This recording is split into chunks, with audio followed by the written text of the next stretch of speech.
Les 9 formes d'intelligence ont été proposées par Howard Gardner dans sa théorie des intelligences multiples. Selon cette théorie, l'intelligence ne se limite pas à une seule capacité générale, mais se divise en 9 formes d'intelligence différentes. Les 9 formes d'intelligence sont les suivantes. L'intelligence verbolinguistique, cette intelligence concerne la capacité à utiliser les mots de manière efficace, à l'oral ou à l'écrit, pour communiquer des idées complexes. Les personnes qui ont cette intelligence sont souvent des écrivains, des enseignants ou des travailleurs sociaux. L'intelligence logico-mathématique, cette intelligence concerne la capacité à raisonner de manière logique et à résoudre des problèmes mathématiques. Les personnes qui ont cette intelligence sont souvent des scientifiques, des ingénieurs ou des mathématiciens.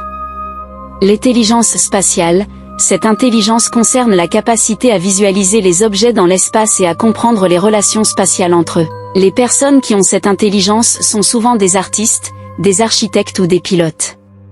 L'intelligence corporelle kinesthésique, cette intelligence concerne la capacité à utiliser son corps de manière habile et coordonnée pour résoudre des problèmes ou créer des produits. Les personnes qui ont cette intelligence sont souvent des athlètes, des danseurs ou des artisans.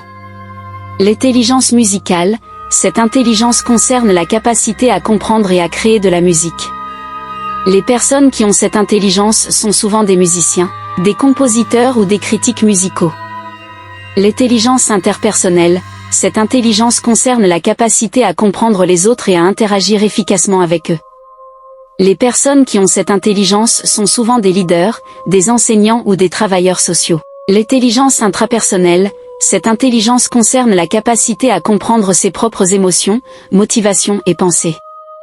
Les personnes qui ont cette intelligence sont souvent des psychologues, des conseillers ou des écrivains. L'intelligence naturaliste, cette intelligence concerne la capacité à comprendre et à interagir avec le monde naturel.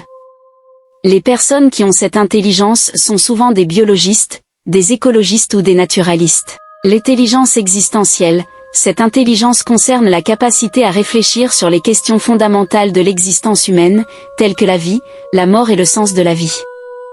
Les personnes qui ont cette intelligence sont souvent des philosophes, des théologiens ou des écrivains. Il est important de noter que chaque individu possède toutes ces formes d'intelligence à des degrés différents, mais qu'il peut y avoir une forme d'intelligence dominante.